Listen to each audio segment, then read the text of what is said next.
Are you coming to the tree where they strung up a man? They say murder three. Strange things that happen here. How stranger would it be if we met at midnight in the hanging tree? Welcome to Strange Things, broadcasting from the Raimundo Rios Mayo Library in Arkansas. And welcome to the show. It is January the 28th, 2017. This will be season number 2, episode number 4. Tonight, we're going to be talking about UFOs again. Take 35 north out of Fort Worth until you come to 287. And take this into Rome. That's Rome, Texas. As you're about to leave Rome, turn on to 114 and head west. Soon you'll find yourself in Aurora, Texas, the site of a UFO crash back in 1897. The story goes, the flying craft ran into a windmill located on Judge J.S. Proctor's property. The craft crashed to the ground and the occupant was killed. An Army officer from Fort Worth examined the body of the pilot. It was small, like a child, and its skin looked pale and inhuman. The head was bigger than any child should have had. A few days later, the body was interred in the local cemetery. The headstone had what looked to be a cigar-shaped craft carved on it. It could have been that of an airship or maybe a flying saucer. There were what looked like 3 portals or windows carved on the side of the craft. The Texas Historical Commission erected an historical marker at the Aurora Cemetery.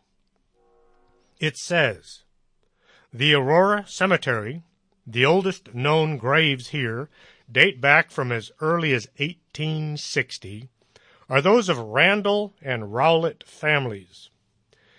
It goes on about some of the folks laid to rest there, and then it says, "This site is also well known because of the legend that a spaceship crashed nearby in 1897, and the pilot killed in the crash was buried here." So why would the Historical Commission put this on a sign if there was nothing to it?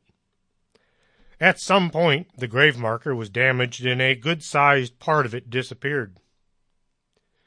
A UFO group hearing about the grave, and they set out to uncover the truth. They swept the area with metal detectors and finally concluded there was something underground that gave off a reading on their devices. They attempted to have the grave dug up. However, the Aurora Cemetery Association fought the attempt to remove the alien body. They were successful, and the dead alien remained where he was today. Later sweeps of the area with metal detectors show whatever had been there was now gone. A 91-year-old woman, who had been 15 at the time of the crash, was quoted as saying, "I had all but forgotten the incident until it appeared in the newspapers recently." She said her parents had actually been to the crash site, but had not allowed her to accompany them for fear of what might be in the debris. She recalls that the remains of the pilot were that of a small man, and he had been buried in the Aurora Cemetery. This puts a lot of fuel to the story having been true. A professor from North Texas State had found some metal fragments near a gas station built on what had been Judge Proctor's land.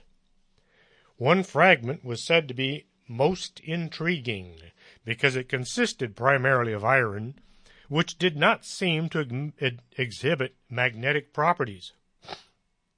The professor also said he was puzzled because the fragment was shiny and malleable instead of dull and brittle like iron. It was said the U.S. military came to Aurora and investigated the crash site. The Army moved in on Aurora and conducted a massive investigation in 1896. This was still 50 years before the saucer crashed on the Foster Ranch near Roswell, New Mexico. In 1947, the Army Air Corps sent the remains to Fort Worth. During 1896 and 1897, the people had been seeing strange flying craft all throughout the country. These things mostly appeared to be cigar-shaped.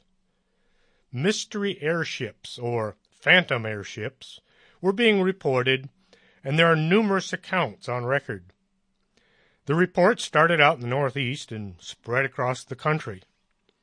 Soon people were seeing these flying craft all over the place. What's so odd about this? Dirigibles had not been successfully flown in the United States at this time. True, the first flight of an airship named La France took place in August 9th, 1884, 12 years before these sightings in the United States. The inventors were unable to go very fast due to the wind, and they had a very small engine.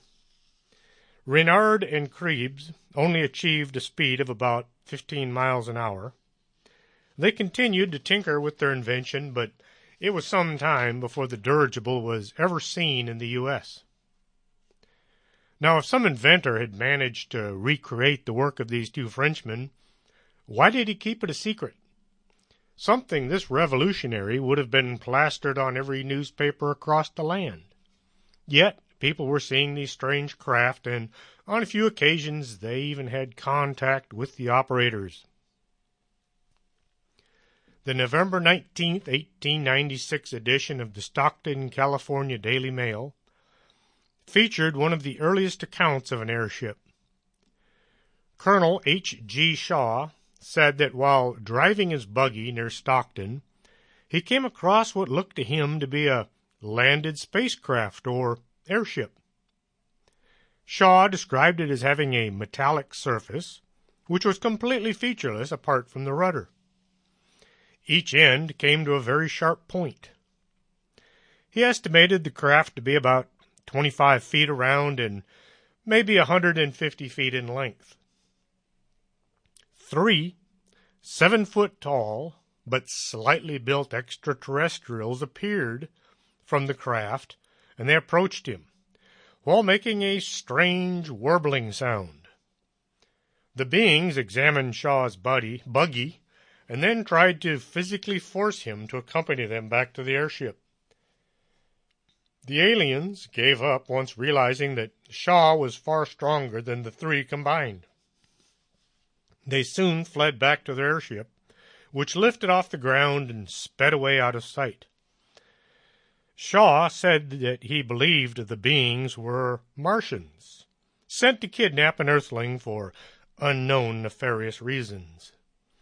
This is considered to be one of the earliest reports of an attempted alien abduction. One 1890 report from Texas, told by 3 men, described their encounter with the occupants of a airship who told the men they were descendants of the lost tribe of Israel and had learned to speak English from the 1553 North Pole expedition led by Hugh Willoughby. We're going to take a break here, play a couple commercials, station identification. So don't go away. We will be right back with UFOs.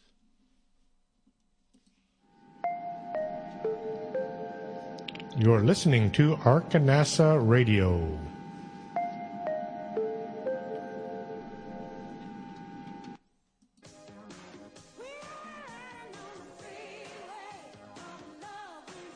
Do you have skin?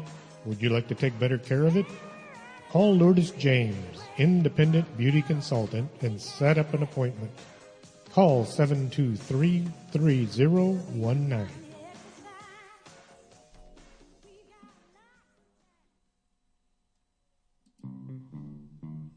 If your vision isn't what it used to be, and you're not sure you're seeing Bigfoot or just your neighbor mowing his lawn, stop on by Del Norte Optical, 107 Calle del Norte, just across the street from the Embassy Suites. You should be able to see what you're looking at.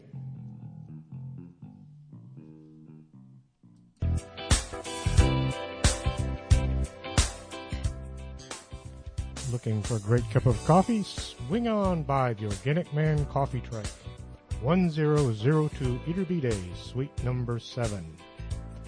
Not a coffee drinker? They have hot chocolate, hot tea, and sometimes muffins and cookies. It's a great place to meet your friends for a conversation or curl up in the corner with a good book. The Organic Man Coffee Truck. Life is too short to drink bad coffee.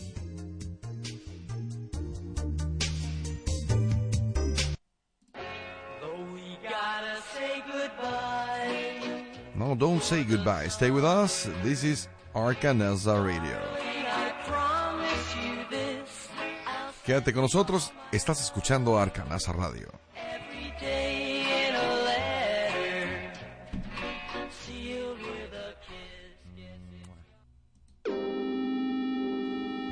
You're listening to Strange Things with Chris James.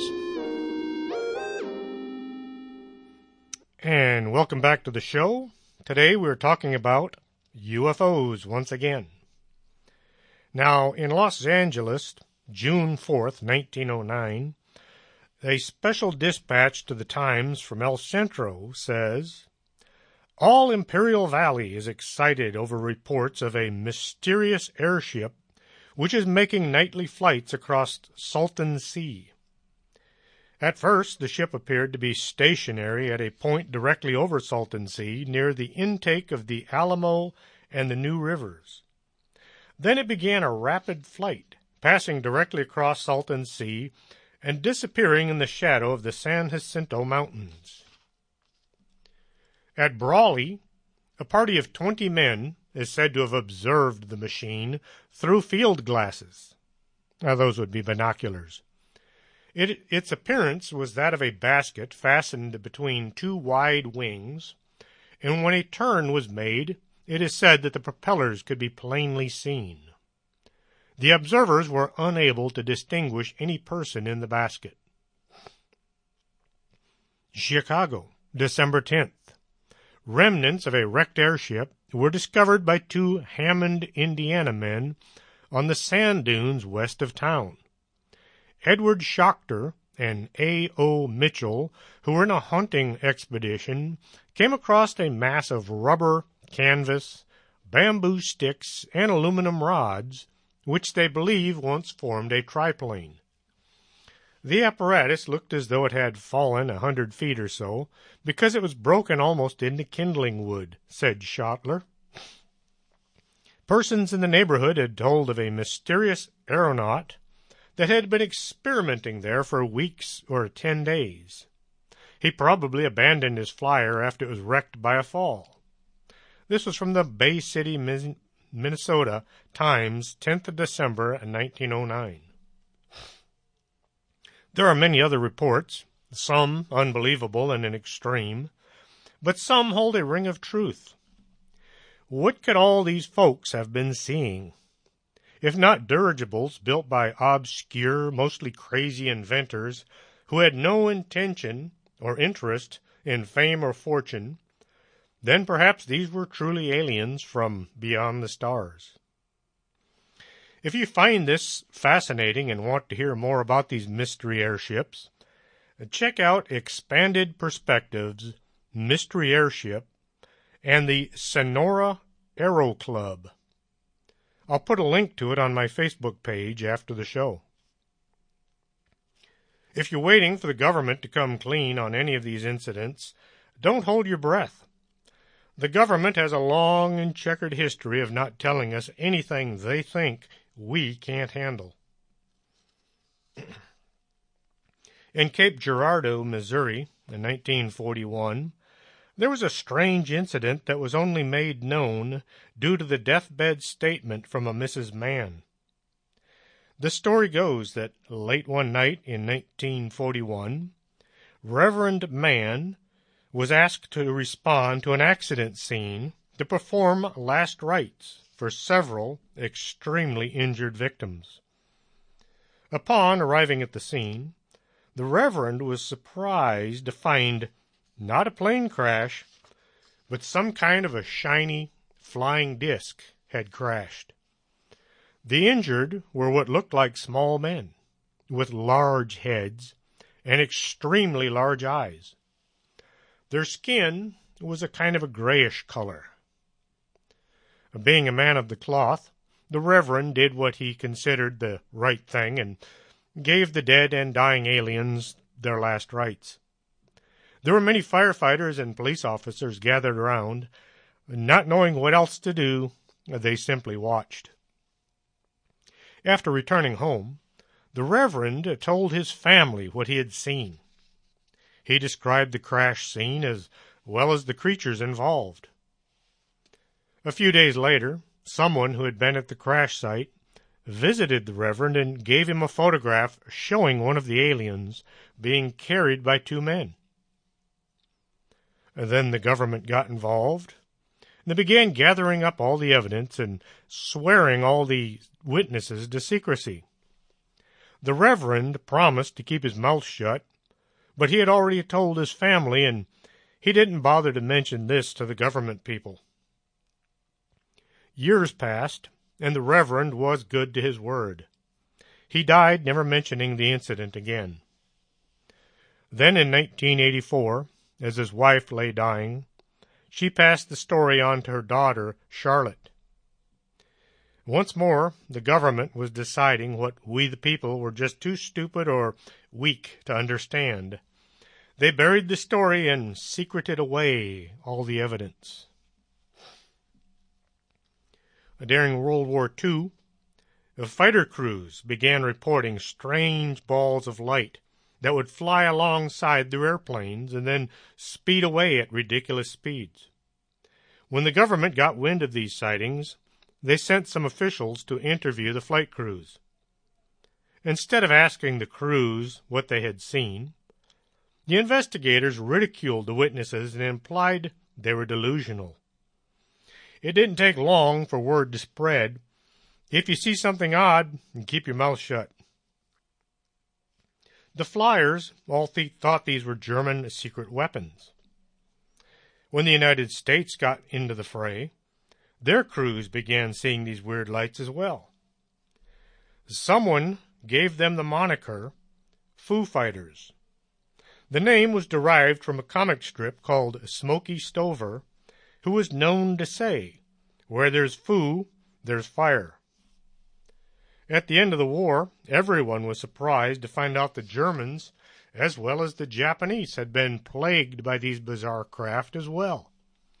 The Germans and the Japanese flight crews all assumed these were American or British secret weapons.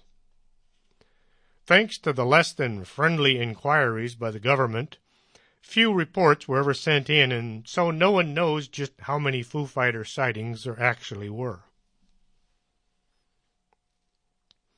In 1952, Flight Sergeant Roland Hughes was flying over West Germany on a training mission. He was piloting a de Havilland Vampire, a British jet fighter with two tails, kind of like the P-38 Lightning. He had finished his training and was returning to his base when a gleaming silver metallic disc started following him. The disc was shiny, highly reflective, about the size of a Lancaster bomber, or about 70 feet long and 102 feet across at the wings.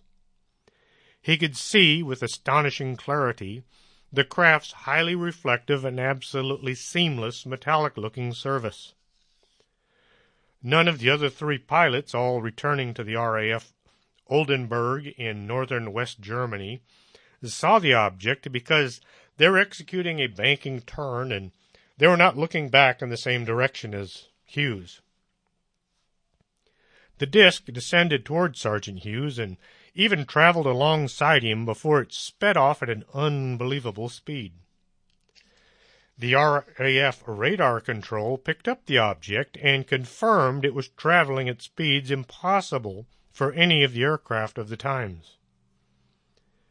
6 days later, Hughes was ordered to report to the senior RAF officers and staff in West Germany, as well as the aviation minister. The minister's first question was how many beers Hugh had drunk the night before. After the briefing, the minister said there was ample evidence of some unfamiliar and unexplained phenomenon. The minister was so convinced that he briefed civil servants on the matter. After the sighting, Hughes was nicknamed Saucer Sam, and his colleagues decorated his jet with a painted flying saucer. According to his family, Hughes never spoke about the incident unless he was asked to do so. Surprisingly, the government didn't put the sergeant under any kind of security order or tell him to keep his mouth shut. This goes against what British government have said about UFOs in the past. In most cases, they have been keen to downplay suggestions that UFO sightings are seriously investigated. Hughes' son Brian, 45, a Ministry of Defense civil servant, said, "We knew about the sighting in the family when we were growing up, but my father didn't talk about it a lot. We learned about it more from prompting him. If it was someone other than my father who had told the story, I would be skeptical. He once said to me, 'People think you're mad if you say you've seen a flying saucer. I've only ever seen one once. I've never seen it since.'" There's a lake in Russia that has become the world's top UFO investigators' destination. Lake Baikal in south-central Russia, just north of the border of Mongolia. It is said to be location of dozens of UFO sightings, as well as possibly an underwater base. This lake is 5,387 feet deep, making it the deepest freshwater lake in the world. Back in 1958, a Soviet Tu-154 airplane crashed after being chased by some unknown flying craft that had looked very much like a huge disk. The plane came down in the lake and sank to the bottom. The Soviet Navy was on scene to search for the downed plane, but they found no one to save. The Soviet Navy group, headed by Admiral Nikolai Smirnov, began compiling a number of reports from both military as well as civilian witnesses, all regarding unknown flying objects as well as submerged objects. It soon became apparent this was a hot spot for sightings. 1982, a group of military divers training at Lake Baikal saw a group of humanoid creatures dressed in silvery suits. The encounter happened at a depth of 160 feet. The divers tried to catch these strange-looking aquatic beings. 3 of the men died, while 4 others were severely injured. The silver-suited creatures slipped away into the lower reaches of the lake. Fishermen tell of powerful lights coming up from the deep and objects flying up from the water. The lights would move about as if traveling through the air. On occasion, the lights would come up to the surface, and then something would burst from the waves and fly up into the sky. UFO investigators have been watching the lake for years now. They've seen lights at depth, sometimes red, green, or blue. The investigators have watched as these lights come, how these lights would hover beneath them, holding still for long periods of time, and then fly away on their own alien mission. With so many underwater sightings, the idea of an underwater base is not that far-fetched. If aliens were here on Earth, an underwater base would suit them just fine. It would give them easy access to just about any part of the lake to come and go as they please, and it would be inaccessible to just about everyone. So, if you ever get a chance to visit Russia, take a side trip to Lake Baikal and be sure to bring your camera. April 24th, 1964, at around 5:30 in the afternoon, Officer Lonnie Zamora was chasing a speeder who had driven through Socorro, New Mexico, and was heading out into the desert. As he attempted to gain on the speeder, his attention was drawn to the sky by the sound of a loud engine. He looked up and spotted a flaming object descending behind a ridgeline. Thinking this might be far more important than a speeder, Officer Zamora altered course to see what might have crashed. Once he was close enough, he exited his patrol car and walked a short ways into the brush. As he came over a small hill, he saw a large silver craft that looked almost egg-shaped, sitting on the ground.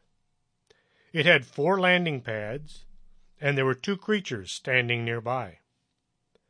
The 2 beings were small, and they were dressed in tight jumpsuits. The craft had some kind of a red insignia on the side. Officer Zamora stood transfixed by the sight before him. The 2 creatures turned and saw him. The 2 were as surprised by Officer Zamora as he was by them. Back then, few officers were equipped with handheld radios, so Officer Zamora had to run back to his patrol unit to call for backup. He called Sergeant Sam Chavez to make his way to his location. As Officer Zamora was talking on the radio, he heard the sound of loud rockets once more. As he looked up, the silver craft came up from its resting place.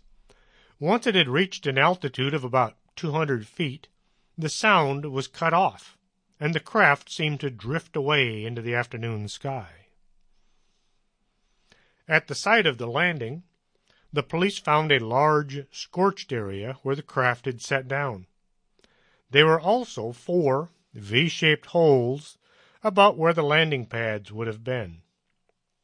The depth of the impressions led to an estimated weight of several tons. Other witnesses reported seeing some kind of a flaming object passing overhead, and a few even said it kind of looked like a giant egg, hurtling through the sky. A family of 5 tourists from Colorado heading north also saw the oval object as it approached Socorro at a very low altitude, going east to west just south of town. It passed directly over their car only a few feet above it. Another witness called an Albuquerque television station around 5:30 p.m. to report an oval object that with a low altitude traveling slowly south towards Socorro. We're going to take a break from Lonnie Zamora and play a couple of commercials, and we'll be right back after this, so don't go away. You're listening to Arkanasa Radio.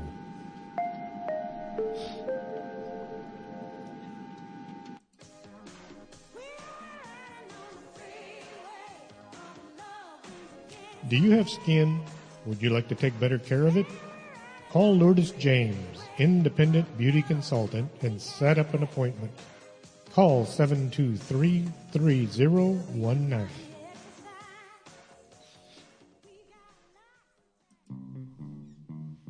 If your vision isn't what it used to be, and you're not sure you're seeing Bigfoot or just your neighbor mowing his lawn, stop on by Del Norte Optical, 107 Calle del Norte, just across the street from the Embassy Suites. You should be able to see what you're looking at.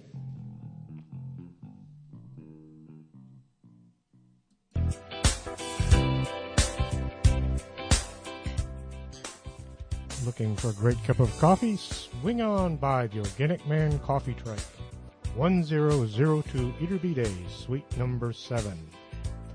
Not a coffee drinker? They have hot chocolate, hot tea, and sometimes muffins and cookies. It's a great place to meet your friends for a conversation or curl up in the corner with a good book. The Organic Man Coffee Trike. Life is too short to drink bad coffee.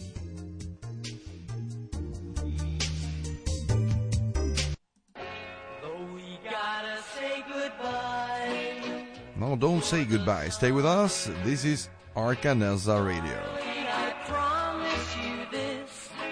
Quédate con nosotros. Estás escuchando Arcanelza Radio.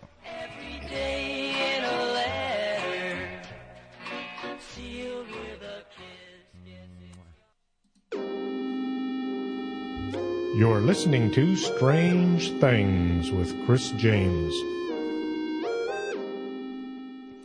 And welcome back to the show. We were just talking about Lonnie Zamora and his otherworldly encounter in the desert near Sonora, New Mexico. The United States Air Force was called, and a report was filed with Project Blue Book. And sometime around 7 p.m. of that same evening, Officer Zamora received a visit from an FBI agent, J. Arthur Byrons, Jr., who interrogated the police officer. When Zamora told the FBI that he had seen two diminutive, white-clad bipedal beings standing right beside the northwest landing leg of the craft, and with their head tops coming to only about this high, Zamora's words, about 5'2", of a creosote bush, the FBI agent told Zamora, "It will be better if you didn't mention seeing two small figures in white. No one is going to believe you anyway." New Mexico State Policeman Ted V. Jordan arrived at the scene, and he used his camera to take numerous photos. These were all turned over to the U.S. Air Force and have yet to be returned or revealed to the public. What was on these photos that the Air Force deemed we, the taxpayers, couldn't handle? The symbol Officer Zamora had seen was recreated on paper, but over the course of weeks, the symbol was changed by someone, possibly one of the Air Force investigators. What Officer Zamora said he'd seen looked like an upside-down V with 3 lines underneath. The government went out of their way to discredit the officer and try to make Officer Zamora into a mental case. If you can't discount the evidence, attack the witness. They said no one would build a landing craft with 4 legs. A tripod is the best way to go.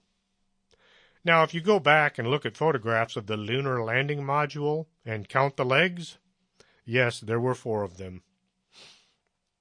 Of all the evidence that could be presented to support the idea that what Lonnie Zamora saw was something totally unexplained, perhaps nothing is more compelling than the Project Blue Book themselves. Project Blue Book was stumped and had to list the Socorro incident as being unknown. They also tried to say there was only the one witness, Lonnie Zamora, when in actuality there had been dozens of witnesses to some of the incident. In a secret document sent to the CIA, Major Hector Quintanilla stated, "There is no doubt that Lonnie Zamora saw an object which left quite an impression on him. There is also no question about Zamora's reliability. He is a serious police officer, a pillar of his church, and a man well versed in recognizing airborne vehicles in his area. He is puzzled by what he saw, and frankly, so are we. This is the best documented case on record, and still we have been unable, in spite of thorough investigation, to find the vehicle or other stimulus that scared Zamora to the point of panic." The Socorro incident was one of the driving reasons that Dr. J. Allen Hynek went from being a government naysayer to a full-blown UFO investigator. Astronomer J. Allen Hynek was the only scientist working with Project Blue Book. He arrived in Socorro on Tuesday, April 28th. He met with Zamora and Chavez and interviewed them about the encounter. Hynek and Air Force Major Hector Quintanilla initially thought the sighting might be explained as a test of a lunar excursion module, though after some investigation, Hynek determined that this could be definitely ruled out as an explanation for what Zamora had seen. In a memorandum, Hynek wrote that Zamora and Chavez were very anti-Air Force, probably because the Air Force was trying to make them look as if they were incompetent or stupid. The Air Force had suggested that Zamora was trying to pull a hoax, which would rub just about anyone the wrong way. Zamora was described as being very unhappy at the treatment he had received, and it took over a half hour for Hynek to thaw him out in order to hear the account from the best witness. Hynek wrote that the Air Force is in a spot over Socorro. They were also suggesting that the encounter should be attributed to Zamora having seen an unidentified military craft, though no craft could be matched to Zamora's report. Hynek agreed with many others that this explanation won't go down as plausible. Hynek further wrote, "I think this case may be the Rosetta Stone.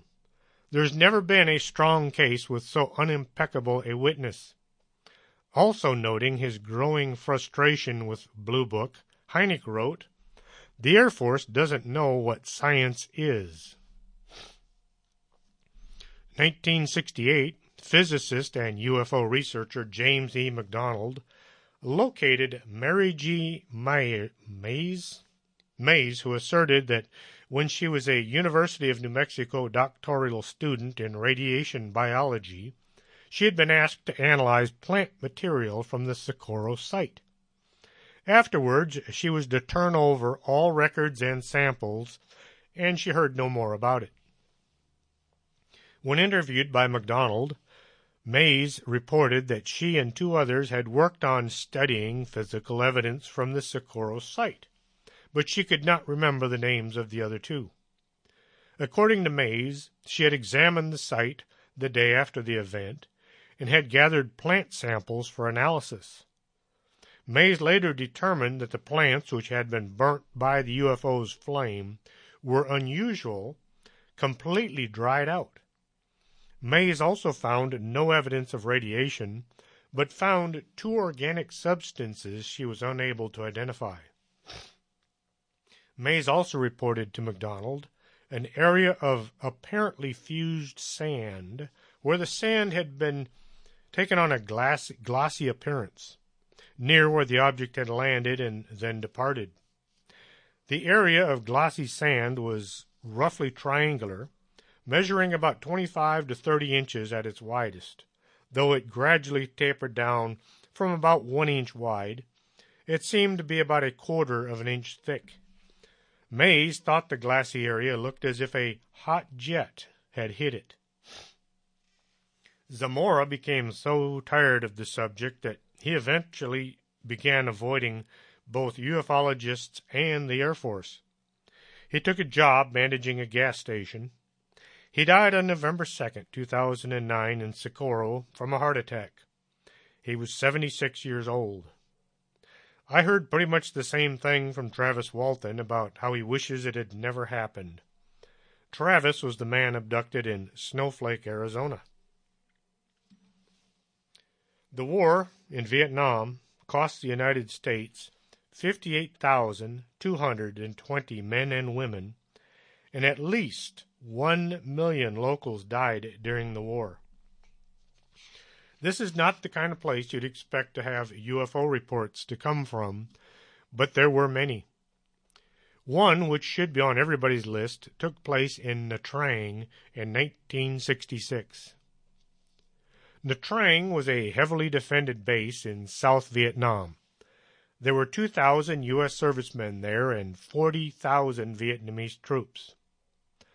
The base was situated in a valley with warehouses and an airstrip to the east, a fuel storage area and hills to the west, and docks and storage facilities located to the south along the China Sea. Activity went on day and night, being as there was a war on. There were bulldozers cutting a road along the Hawk Hill, less than a half mile to the west. There were 2 Sky Raider planes warming up on the runway about a mile east, and an oil tanker was anchored in the bay about a mile southeast. At around 8 p.m., a Spec 5 or, for you civilians, an E5 who is not a sergeant, was setting up to run a movie projector, and there were soldiers gathering ready to escape the horrors of war for a few hours. Watching movies in the great outdoors was made possible by one of 6 diesel-powered generators that had been installed just in the last few months. In the Army, you look for any kind of a distraction from the day-to-day grind. The movie was almost through at around 9:45 when the sky lit up to their north. The soldiers all thought this was just another flare lighting up the ridge. As long as no one was shooting, they all went back to watching the show. One of them said, "At first, we thought it was a flare, which are going off all the time, and then we found out it wasn't. At some point, the lights from the projector went out as the generator quit working. It came from the north and was moving from real slow and then real fast. Some of the jet fighter pilots which were here said it looked to be about 25,000 feet in altitude. Then the panic broke loose. It dropped right down towards us and stopped dead still about 300 to 500 feet up. It made this little valley in the mountains round look like it was the middle of the day. It lit up everything. Then it went up, and I mean up. It went straight up and completely out of sight in about 2 or 3 seconds. Everybody is still talking about it. All the lights on the base were out. It looked as if this strange craft was having some kind of an effect on all the generators. All 6 had cut out at the same time, and it was the time that the bizarre light had moved over the base. The 2 airplanes warming up on the runway had suddenly stalled, and the props wound down to a stop. All the vehicles that had been busy moving about the base all came to a stop, and their lights all shut off at the same time. Even the bulldozers had come to a standstill. Now, diesel engines are different from gas. A gas engine uses an electric spark from a plug to cause the power. Diesel engines run on compression. No electrical spark is needed. What could have caused both gas and diesel-powered engines to quit working at the same moment? Everything was shut down for about 4 minutes. The next day, Washington officials came to the base to investigate the reports. One of the men involved in the weird occurrence said, "A whole plane load of big shots from Washington got here this afternoon to investigate. I swear if someone says they saw little green men, I wouldn't argue with them." The Washington men, no one said if they were dressed in black or not, wanted to know why the power was cut to each and every device on the base.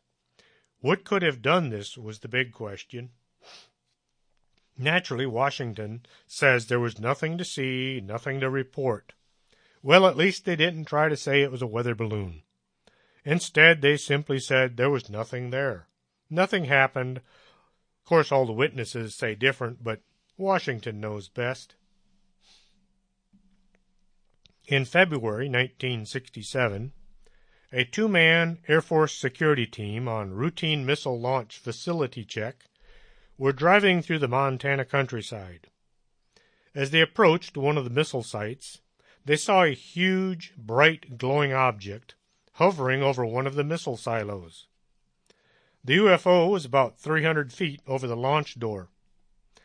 The men called their commander and reported what they were looking at.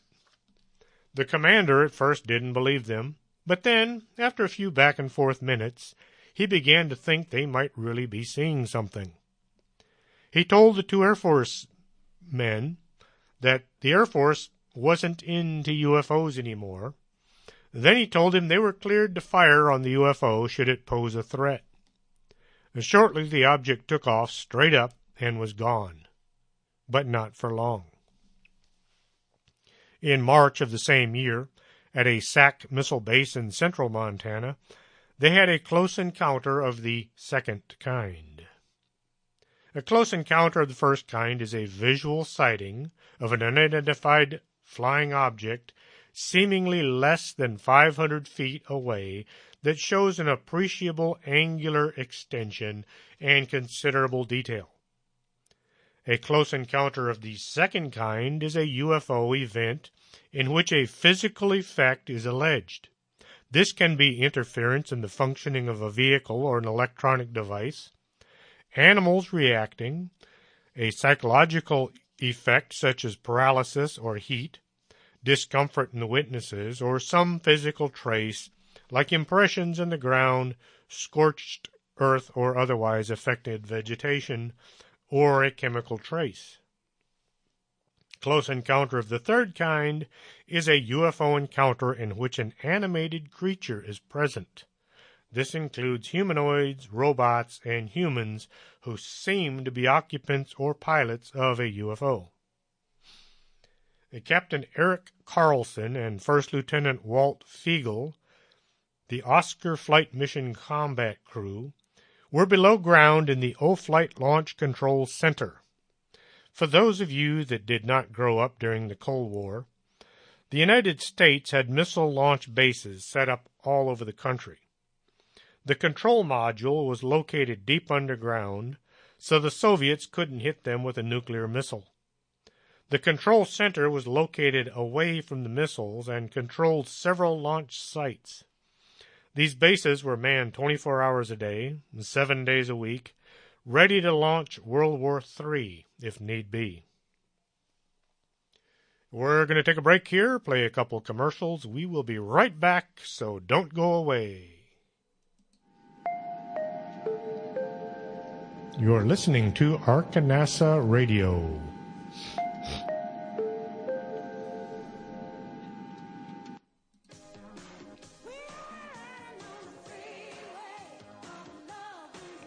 Do you have skin?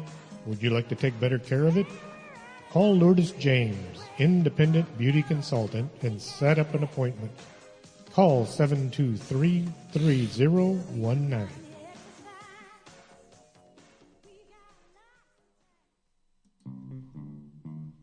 If your vision isn't what it used to be, and you're not sure you're seeing Bigfoot or just your neighbor mowing his lawn, stop on by Del Norte Optical, 107 Calle del Norte, just across the street from the Embassy Suites. You should be able to see what you're looking at.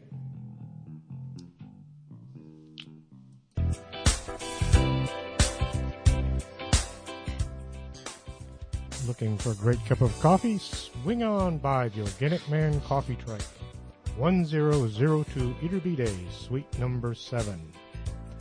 Not a coffee drinker? They have hot chocolate, hot tea, and sometimes muffins and cookies. It's a great place to meet your friends for a conversation or curl up in the corner with a good book. The Organic Man Coffee Truck. Life is too short to drink bad coffee.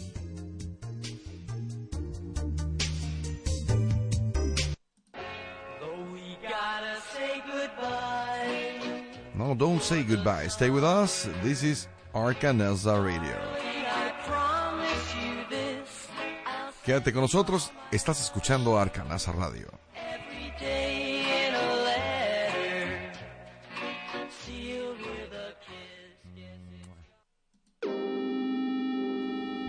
You're listening to Strange Things with Chris James. And welcome back. A few moments ago, we were talking about the UFOs around central Montana. 2 of the launch sites had personnel at them conducting routine maintenance. Security police were there with them, and the men were all kind of camped at the site. Driving back and forth would have eaten up way too much time. During the early morning, while it was still dark, reports began to come in to Central Command that UFOs were seen flying about the sky over several of the launch sites. The unknown objects hovered directly over one of the silos. Then the missiles began to go offline. The status board that indicated all the missiles' readiness went from green to red, showing the missile would not be usable should the Soviets choose that moment to attack. The two men in the control center ran diagnostic checks on each of the missiles that were down, which soon amounted to all of them. The computer said the missiles were all failing due to guidance and control system failure. The power was still on, but the missiles were useless. 2 security alert teams were dispatched from Oscar Flight to the 2 sites where the maintenance crews were camped. Fiegel had not mentioned the security police on site had reported a UFO. He didn't want to be thought of as being less than fully mentally capable. Anyone saying anything crazy would be removed from this most envious position. On arriving at the launch site, the security police reported back to command that UFOs had been seen hovering over each of the 2 sites. The UFOs were seen by all of the maintenance as well as the security personnel present at both sites. In the morning, the relief crew arrived to take over the missile command and noted that the 2 men from Oscar Flight were still shook up by what they had seen. The missiles were down for about another 24 hours. The maintenance crews spent the entire day trying to bring the missiles back online. Once they were finished, they had found no reason for the guidance and control system to fail. Now, this wasn't the only problem that night. A second missile site was having their own weird dealings. The security police called their command center to announce there were UFOs circling the above-ground facility. Then, one of these unknown craft set down near the front gate. One of the security police stepped close to have a look and was injured, but not seriously. He said the glowing object looked like a flying disc. All these missiles were down for most of the day as well. Robert Kaminsky, the Boeing Company engineering team leader for this investigation, stated that after all the tests were done, there were no significant failures, engineering data, or findings that would explain how 10 missiles were knocked off alert, and there was no technical explanation that could explain the event. The Project Blue Book was shut down in January of 1970 with the claim that no UFO reported, investigated, and evaluated by the Air Force was ever an indication of a threat to national security.